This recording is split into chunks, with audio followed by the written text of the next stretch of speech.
Assalamualaikum warahmatullahi wabarakatuh. Salam sejahtera buat kita semua. Terima kasih Bapak Ibu semuanya yang sudah mengklik video ini. Jangan lupa untuk subscribe, like, comment, and share ke teman-teman semuanya. Bapak Ibu semuanya, pada kesempatan ini saya akan menjelaskan terkait dengan Google Scholar. Nah, di sini adalah Google Scholar adalah sumber referensi kaum cendekiawan. Yang pertama, seperti biasa, saya akan menjelaskan sedikit apa itu Google Scholar. Jadi Google Scholar itu adalah salah satu fitur yang dimiliki Google untuk memfasilitasi pencarian khusus bagi para pelajar, mahasiswa, dan akademisi untuk menemukan informasi yang bisa dipertanggungjawabkan. Nah, Google Scholar itu adalah layanan yang memungkinkan pengguna melakukan pencarian materi-materi pelajaran berupa teks dalam berbagai format publikasi. Nah, Google Scholar atau Google Cendekia menyediakan cara yang mudah untuk mencari literatur akademis secara luas. Nah, apa manfaat Google Scholar? Nah, manfaat Google Scholar itu adalah yang pertama mencari artikel dan jurnal. Manfaat utama dari Google Scholar tadi ini adalah mencari artikel dan jurnal penelitian yang relevan dengan kata kunci yang digunakan, sehingga hasil pencarian tersebut dapat digunakan sebagai rujukan bahan pembelajaran. Nah, yang kedua adalah sebagai untuk membuat perpustakaan pribadi. Jadi di Google Scholar Bapak Ibu semuanya bisa membuat perpustakaan pribadi dengan menyimpan hasil pencarian pada Google Scholar itu sendiri. Dan manfaat yang ketiga adalah membuat profil untuk penulis dan peneliti. Jadi Bapak Ibu sebagai para penulis ilmiah dan peneliti dapat membuat profil khusus yang bisa digunakan untuk membagikan tulisan dan hasil penelitian di Google Scholar. Nah, bagaimana cara kita mengakses Google Scholar itu? Nah, Bapak Ibu semuanya, cara mengakses Google Scholar itu terbilang sangat mudah. Karena cara penggunaannya mirip dengan mesin pencarian Google pada umumnya. Cukup kita masukkan situs Google Scholar pada mesin pencarian Google itu sendiri, yaitu dengan https scholar.google.com. Jadi Bapak Ibu semuanya nanti akan diarahkan pada halaman utama Google Scholar itu sendiri. Nah, nanti saya akan menjelaskan bagaimana atau istilah-istilah penting pada Google Scholar itu sendiri.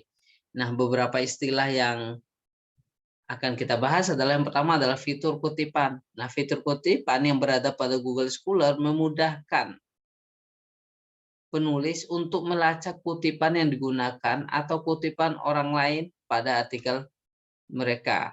Nah, kemudian ada profil. Profil pengguna juga bisa disetting menjadi publik. Artinya, ketika nama Anda dicari, maka akan muncul dalam hasil pencarian di Google Scholar. Kemudian ada H-index. H-index ini adalah indeks yang digunakan untuk mengukur baik produktivitas maupun dampak dari karya yang diterbitkan seseorang akademisi atau peneliti. Nah, H-index didasarkan pada jumlah karya ilmiah yang dihasilkan oleh seseorang peneliti dan jumlah sitasi atau kutipan yang diterima dari publikasi lain. Nah, selanjutnya ada I10 indeks atau skor dari seorang peneliti dalam publikasi yang memiliki artikel yang disitasi atau dikutip oleh minimal 10 artikel lainnya.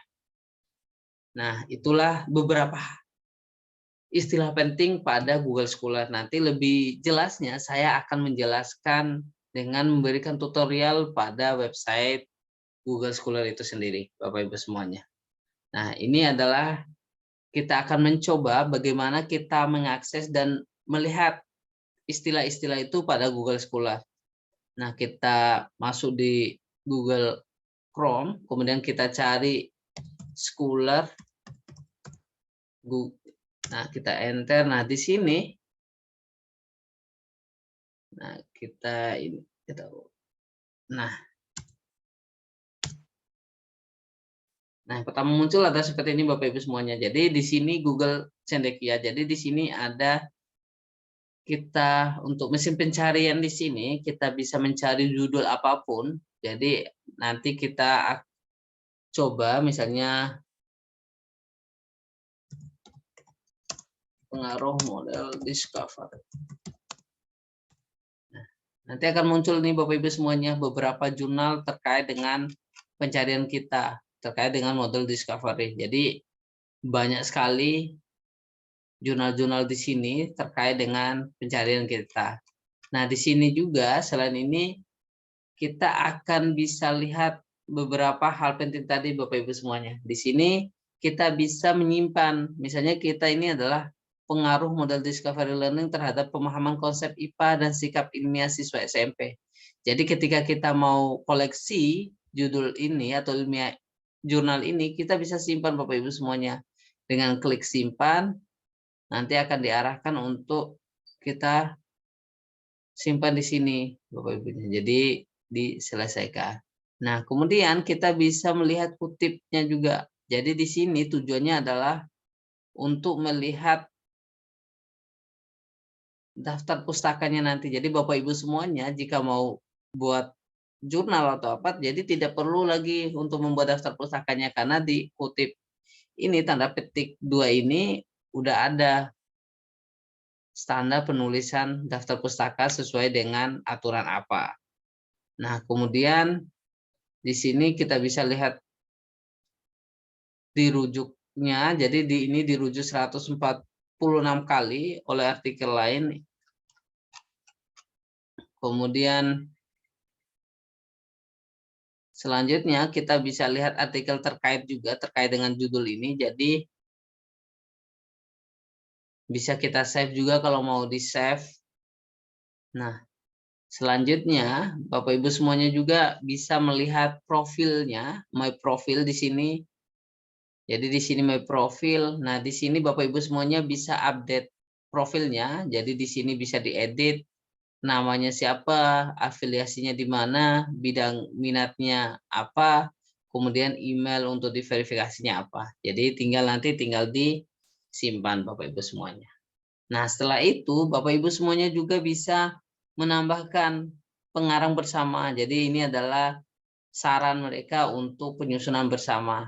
Nah, jadi ketika Bapak Ibu semuanya merasa bahwa ketiga orang ini ada jurnal bersama atau pernah publikasi bersama, jadi bisa ditambahkan, tinggal klik tambah di sini.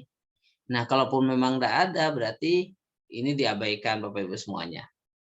Nah, kemudian di sini Bapak Ibu semuanya, ini adalah dokumen jurnal kita yang sudah ada di profil kita. Nah, ketika Bapak Ibu semua merasa bahwa ada jurnal kita yang belum masuk di sini, jadi bisa ditambah Bapak Ibu semuanya dengan klik tanda plus ini Bapak Ibu semuanya. Kemudian kita bisa tambah artikel kita, yaitu tambah secara manual maupun secara langsung. Nah, kita coba secara langsung. Nah, nanti ketika Bapak Ibu semuanya masukkan judul di sini, judulnya misalnya apa, atau menggunakan nama juga bisa, misalnya Ibrahim. Nah, kita lihat. Nah, di sini ada muncul nih, misalnya yang pertama ini adalah jurnal yang Bapak Ibu punya. Jadi tinggal dicentang aja di sini. Nah, setelah dicentang, kemudian tinggal diklik lagi yang ini. Nanti otomatis jurnal yang ini akan masuk di daftar dokumen jurnal Bapak Ibu semuanya. Nah, akan tetapi ketika jurnal yang dicari tadi tidak terdeteksi di Google Scholar, maka Bapak Ibu semuanya bisa menggunakan tambahkan artikel secara manual. Nah, ditambahkan artikel secara manual ini, Bapak Ibu semuanya bisa masukkan judul jurnalnya di sini, kemudian pengarangnya siapa saja, misalnya. Di sini Bapak Ibu semuanya bisa masukkan, kemudian tanggal terbitnya, kalau tidak mengetahui tanggalnya, cukup bulan dan tahunnya. Misalnya bulan 11 2021, kemudian jurnalnya di jurnal apa, misalnya. Kemudian diklik di sini jilid berapa, kemudian terbitan berapa, halaman berapa, tinggal dimasukin di sini. Jadi nanti kalau udah selesai semua, Bapak Ibu semuanya dicek lagi, nanti akan klik di sini, nanti otomatis jurnal itu akan muncul di daftar dokumen jurnal yang Bapak Ibu punya di profil. Nah, setelah itu Bapak Ibu juga bisa melihat nih jumlah kutipan di sini. Nah, jumlah kutipan ini adalah 25 kutipan. Kemudian di dokumen jurnal yang kedua ada 13 dokumen 13 kutipan. Nah, di sini adalah tahun terbit kita, terbit jurnal kita. Ini tahun 2017, 2020. Nah, kemudian kita di sini adalah mengikuti. Jadi, ketika kita membuka jurnal membuka profil orang, kita bisa mengikutinya. Nanti akan ada pemberitahuan di email kita Bapak Ibu semuanya ketika orang yang kita ikuti mengupload jurnal mereka. Nah, selanjutnya di sini ada kutipan. Nah, kutipan di sini adalah jumlah kutipan untuk semua terbitan. Nah, kolom kedua mencantumkan versi terkini dari metrik ini yang merupakan jumlah kutipan baru ke semua terbit dalam 5 tahun terakhir. Jadi ini adalah jumlah kutipannya. Di sini ada 25, ini 13, jadi 38 kutipan jumlah semuanya. Nah, kemudian indeks H tadi ini adalah untuk mengetahui jumlah H terbesar sehingga H publikasi memiliki setidaknya H kutipan. Bagaimana cara menghitungnya? Kita menghitungnya adalah dengan cara ini melihat berapa banyak dokumen jurnal kita yang disitasi. Nah, ini kan ada 2. Berarti ada 2 jurnal yang disitasi minimal 2. Jadi ini adalah 2. Kemudian ada ini berarti ada 2 dokumen jurnal kita yang disitasi minimal 2 kali. Jadi ini artinya indeks H-nya 2. Jadi ada dokumen 2 yang disitasi atau dikutip minimal 2 kali. Nah, kemudian indeks I10 artinya ada 2 dokumen yang dikutip atau disitasi minimal 10 kali. Yaitu ini Bapak Ibu semuanya ada 25 dan 13 ini. Jadi inilah dengan indeks H dengan indeks I10. Nah, ini adalah grafik kutipan itu sendiri. Grafik dari kutipan itu sendiri Bapak Ibu semuanya. Nah, pengarang bersama Bapak Ibu semuanya juga bisa menambahkan di sini. Pengarang bersamanya sama siapa saja. Jadi kita tinggal klik edit di sini, nanti akan muncul atau kita cari siapa nama dosen yang publikasinya bersama dengan kita. Jadi nanti tinggal klik, kemudian pencarian nanti akan muncul.